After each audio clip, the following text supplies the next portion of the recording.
आगे बढ़ेंगे और अब खबर महाराष्ट्र से जुड़ी हुई, जहां पहले एंटीलिया केस, फिर मनसुख हिरेन का मर्डर केस और अब वसूली कांड को लेकर लगातार सवाल उठ रहे हैं और लगातार खुलासे भी हो रहे हैं। ऐसे में सवाल ये भी कि क्या महाराष्ट्र के गृह मंत्री अनिल देशमुख का इस्तीफा होगा, और इस्तीफा होगा तो कब होगा? क्या शरद पवार जो कल मीडिया के सामने आए, उद्धव ठाकरे के पाले में गेंद डालकर क्या वो एक नया गेम खेल गए? उद्धव ठाकरे अभी तक खामोश क्यों हैं? और मनसुख मर्डर को लेकर एटीएस ने दावा किया है 3 लोगों की गिरफ्तारी के बाद कि केस सुलझ गया है। शिंदे कनेक्शन क्या है साफ बताया है। हाँ, बातचीत हुई थी और मनसुख केस में बड़ा खुलासा किया है। जी हाँ, वाजे का कनेक्शन क्या था, वाजे के तार कहां तक घुले थे, ये भी आपको बताएंगे।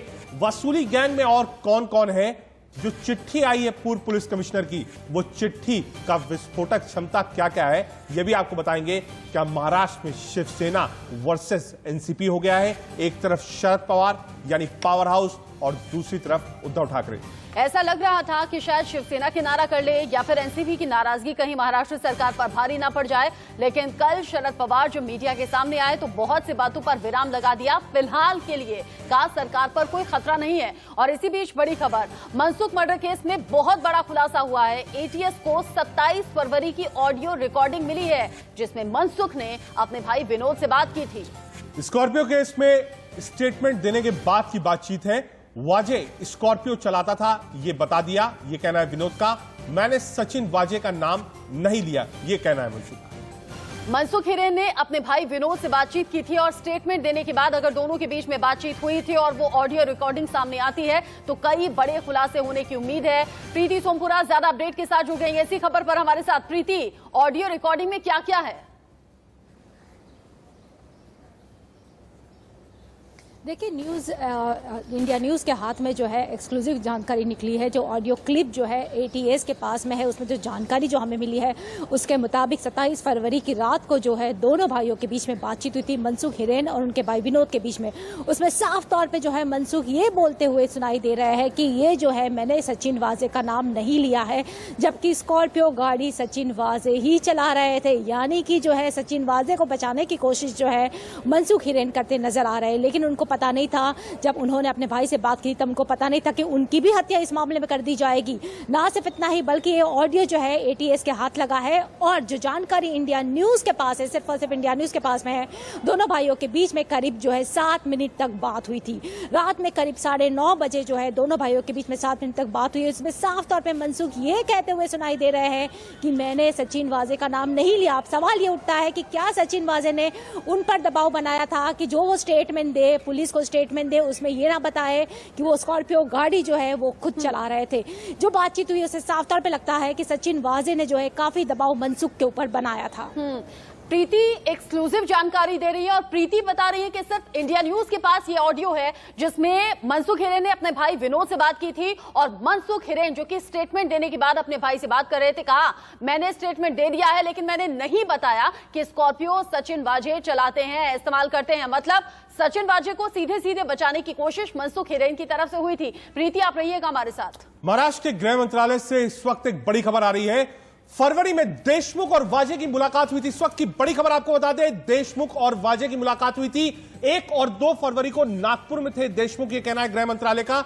4 फरवरी को अमरावती में थे देशमुख, गृह मंत्रालय की तरफ से खबर आई है। सूत्रों के हिसाब से खबर है 5 से 15 फरवरी तक कोविड की वजह से अस्पताल में थे देशमुख और 15 फरवरी से क्वारंटीन पीरियड में थे अनिल देशमुख। ये गृह मंत्रालय की खबर आ रही है। प्रीति, ये जो गृह मंत्रालय की तरफ से खबर आ रही है इसमें साफ साफ ये कहा जा रहा है कि अनिल वाजे और सचिन वाजे, माफ करिएगा, और अनिल देशमुख के बीच में 2 बार नागपुर में मुलाकात हुई थी।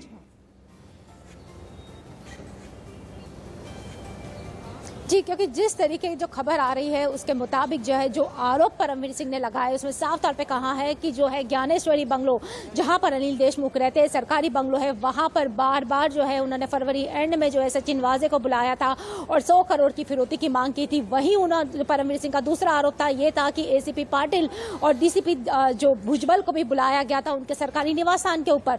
अब इसको लेकर जो है गृह मंत्रालय सफाई देने के मोड में आ गया है। उन्होंने जो है इंडिया न्यूज के पास जो कुछ एक्सक्लूसिव डॉक्यूमेंट्स है जिसमें साफ तौर पे पता लगता है कि 5 से लेकर 15 फरवरी तक जो है वो क्वारंटीन पीरियड में थे। अब ये वो कह रहे हैं कि जो आरोप जो है परमवीर सिंह ने लगाया है कि बार बार जो है इन पुलिस वाले को बुलाया जाता था, तो ये जो तारीख है वहां उस दिन जो है वो मुंबई में मौजूद ही नहीं थे, वो नागपुर में उनके इलाके कटोल में थे, अमरावती के दौरे पर थे। तो इस तरीके की जानकारी जो है अब गृह मंत्रालय की तरफ से दी जाती है। लेकिन सबसे बड़ा सवाल ये आता है कि महाराष्ट्र के गृह मंत्रालय की तरफ से अगर सफाई देने का सिलसिला शुरू हो गया है तो क्या कुर्सी बच जाएगी अनिल देशमुख की, ऐसा समझा जाए क्या?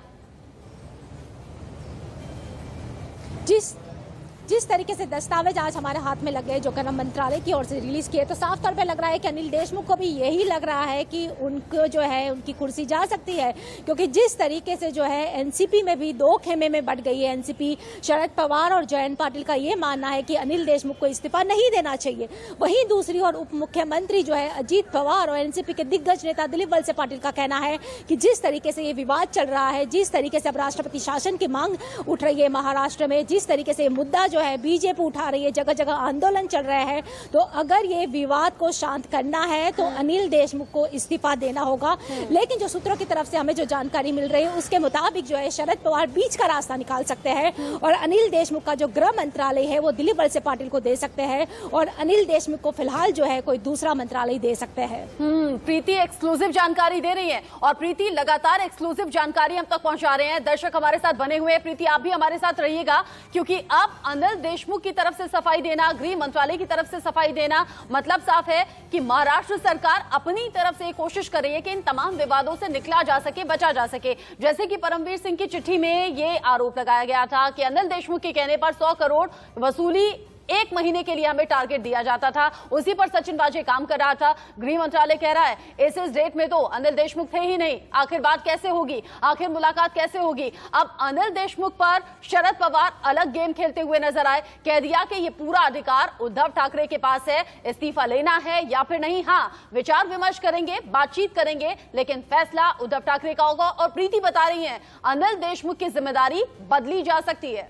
4 तस्वीरों में आपको समझा रहे हैं कि आखिर एंटीलिया का केस जो कि जिलेटिन रॉड्स और स्कॉर्पियो से शुरू हुआ था वो सत्या के गलियारे तक कैसे पहुंच गया है, कैसे आज सीधे महाराष्ट्र सरकार पर आ रही है, कैसे पवार साहब का खेल चल रहा है, उद्धव ठाकरे की रणनीति क्या होगी, अनिल देशमुख को कौन बचा रहा है, सचिन वाजे के तार कहां कहां जुड़े हैं, ये सब आपको दिखा रहे हैं। साथ ही साथ आपको यह भी समझाने की कोशिश कर रहे हैं कि पवार के इशारे को आप समझिए और 4 तस्वीरों में बता रहे हैं कि उद्धव ठाकरे कैसे फंस गए। पवार साहब सीनियर प्लेयर हैं, राजनीति जानते हैं, ऊंट किस करवट लेता है पवार पहले समझ जाते हैं, लेकिन शायद उद्धव चूक गए और उनकी मजबूरी थी। जी हां, देशमुख को बचाना क्यों जरूरी है यह भी आपको समझाने की कोशिश कर रहे हैं, क्योंकि एनसीपी का अजीत दादा पवार के बाद सबसे बड़ा कोई चेहरा है तो वो सिर्फ और सिर्फ अनिल देशमुख है। अनिल देशमुख मतलब एनसीपी की साख है महाराष्ट्र सरकार में। अगर एक भी कदम पीछे पवार साहब हटे तो सीधे धक्का एनसीपी को लगेगा। और अब बीजेपी लगातार कह रही है कि उद्धव ठाकरे किसी भी तरह से सत्ता में रहना चाहते हैं और महाराष्ट्र सरकार ये चाहती है कि किसी भी तरह से सत्ता में बनी रहे। अब वसूली कांड चूंकि एक नया मोड़ है और नई जानकारी मिल रही है, तो वसूली कांड और मनसुख मर्डर केस में अब तक की क्या कुछ 10 बड़ी बातें रही वो आपको जल्दी से हम बता देते हैं ताकि आपको जल्दी से पूरा अपडेट मिल जाए।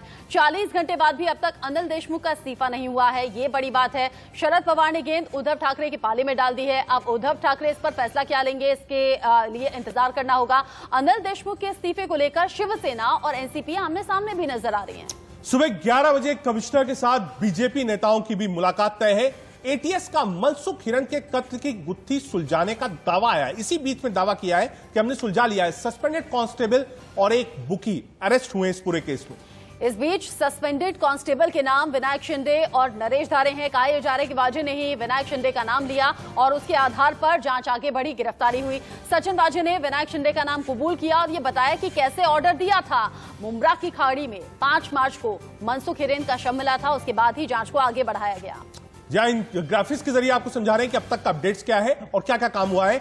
करियर का सबसे चुनौती भरा केस जो था वो यही था, ये कहना है शिवदीप लांडे का, जिन्होंने इस केस को सॉल्व किया है और दावा किया है। मनसुख मर्डर का मकसद क्या था, खुलासा होना अभी बाकी है। जी हां, इस बीच जब उद्धव ठाकरे के पाले में गेंद पहुंच गई है तो सवाल कई उठ रहे हैं और यही सवाल इर्द गिर्द घूम रहे हैं महाराष्ट्र की सियासत में। सवाल ये कि अनिल देशमुख की कुर्सी क्या बच गई है, क्या अब इस्तीफा नहीं देना पड़ेगा या फिर लेना पड़ेगा। और इस केस के बाद क्या शिवसेना और एनसीपी आमने सामने आ गए हैं, क्या कुछ गतिरोध की स्थिति बनती हुई दिख रही है और गतिरोध बढ़ता हुआ दिख रहा है। उद्धव ठाकरे आखिर मौन क्यों हैं, इतना बड़ा आरोप लग रहा है तो उद्धव ठाकरे की तरफ से कोई सफाई नहीं आई। ये कट मनी आखिर चल कहां रही थी। शरद पवार ने भी कल कहा 100 करोड़ अगर आए तो गए कहां। जी हां, पवार के इशारे पे क्या पूरा खेल चल रहा था, इशारे में कौन कौन लोग थे ये आपको बता रहे हैं। इस्तीफा क्यों नहीं हो रहा है अनिल देशमुख का, यह भी एक बड़ी फास है। साथ ही साथ परमवीर फंसेंगे या नहीं फंसेंगे। अब तो एक लेटर दे दिया है परमवीर पे जिस पर बीजेपी खेल रही। जी हां, आपको इन सारे सवाल बता रहे हैं कि आखिर मुंबई की राजनीति, एंटीलिया, मुकेश अंबानी को धमकी, सचिन वाजे, अनिल देशमुख, उद्धव ठाकरे, शरद पवार, कई किरदार है केस एक। लेकिन कत्ल आखिर क्यों हुआ और कातिल कौन है, ये अभी भी रहस्य बना हुआ है। हालांकि एटीएस कह रही है कि मामला तो सुलझा लिया गया है, 3 लोगों को अरेस्ट किया गया है, लेकिन क्या मनसुख हिरेन की मौत के पीछे सचिन वाजे का सीधा सीधा हाथ है या ऊपर से किसी का ऑर्डर था, ये अभी भी सवाल बना हुआ है। एटीएस जांच के अंतिम पड़ाव पर पहुंचेगी तो पूरा घटनाक्रम सामने आएगा। ऐसे में सचिन वाजे, विनायक शिंदे, नरेश धारे और बुकी, इन 3 की गिरफ्तारी के बाद एटीएस कह रही है एक एक परत हम खोलेंगे और ये जानकर रहेंगे कि मनसुख हिरेन की हत्या आखिर किस इरादे से हुई। मनसुख मर्डर केस में किलर कनेक्शन क्या है ये आपको बता रहे हैं। अरेस्ट कौन कौन हुआ है, 2 सस्पेंड हुए हैं कांस्टेबल्स, एक बुकी को भी अरेस्ट किया गया है। वाजे का कबूलनामा है, उसी के बिहाफ पर विनायक शिंदे और नरेश धारे को अरेस्ट किया गया है। अब इन 3 लोगों के अरेस्ट करने के बाद एटीएस कह रही है मनसुख हिरेन मामले को तो हमने सुलझा लिया है, मौत की वजह क्या हो सकती है ये आने वाले वक्त में धीरे धीरे साफ हो जाएगा। लेकिन इतना तय है कि Antilia case, Mansukh Hiren murder case और अब परमवीर सिंह की चिट्ठी यानी कि वसूली कांड, सब कुछ आपस में लिंक करता हुआ और इसी के चलते महाराष्ट्र में सियासत में बड़ी उथल पुथल मची हुई है। परमवीर सिंह ने अपनी चिट्ठी में गंभीर आरोप लगाए। हालांकि शुरुआत में डाउट था ये परमवीर सिंह की ही मेल आईडी है या फिर नहीं, लेकिन इंडिया न्यूज से एक्सक्लूसिव बातचीत में परमवीर सिंह ने कहा कि हाँ, उन्हीं के मेल आईडी से ये मेल किया गया है। गृह मंत्रालय अब सफाई देने की नौबत आ गई है। गृह मंत्रालय की बता रहा है गृह मंत्रालय कि अनिल देशमुख इन निश्चित डेट्स में यहाँ थे ही नहीं, फिर उन्हें क्वारंटीन में होना पड़ा। ऐसे में सीधे तौर पर गृह मंत्रालय सफाई देते हुए कि अनिल देशमुख की सचिन वाजे से मुलाकात हुई ही नहीं। कोई भी अपडेट आएगा इस बड़ी खबर से हम आपको इंडिया न्यूज पर सबसे पहले बताएंगे। बुलेटिन में फिलहाल एक छोटा सा ब्रेक, लेकिन ब्रेक से पहले एक नजर सुर्खियों पर।